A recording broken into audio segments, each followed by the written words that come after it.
It's true that, as Secretary of State Mike Pompeo himself acknowledged during a Senate hearing this week, the return of the remains does not directly advance the cause of removing North Korea's nuclear weapons.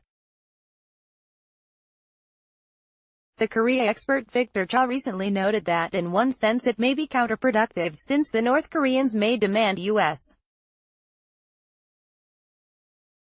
funding for further recovery operations, and the money would likely make its way to the North Korean military.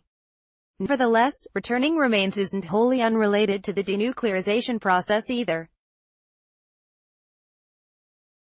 To begin with, as the White House hinted in announcing the repatriation of some remains on Friday, the next phase could involve U.S.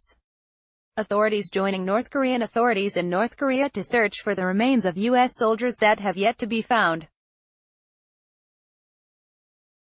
Frank Januzzi, who was involved in a previous U.S. government effort in the early 2000s to recover U.S. service members' remains from North Korea, has observed that these joint operations not only cultivated trust between Washington and Pyongyang, but also yielded rare insights about America's most inscrutable adversary. For almost 10 years, we had dozens of American soldiers working inside North Korea alongside North Korean Army soldiers digging for the remains of our soldiers, Januzzi noted in June. Let's just say that it's not a bad thing to have 3 or 4 dozen American soldiers on the ground inside North Korea on a yearly basis. Their eyes are open. Their ears are open.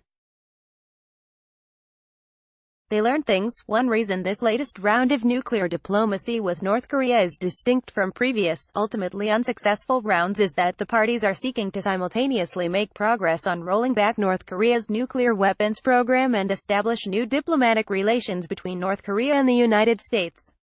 The difficult goal of denuclearization will be impossible to achieve unless supported by mutual trust, Cho Yoon-ja, the South Korean ambassador to the United States, told me earlier this month. And here too, the return of remains could be helpful. In the 1990s, the repatriation of American soldiers who died during the Vietnam War played a pivotal role in Bill Clinton's decision to lift a trade embargo against and later normalize relations with Vietnam. I know for a fact that the North Koreans have studied the U.S.-Vietnam normalization process, Januzzi said in June. They know the importance of getting American veterans and the American military supportive of a process of a peace. So I think this issue has significance that might be greater than it first meets the eye. What we're seeing is a process that's beginning to move forward after years of hostility, where there are confidence-building measures being taken on both sides that are limited, because, after all, we're trying to build confidence, right? The Korea expert Joe Witt told me earlier this week.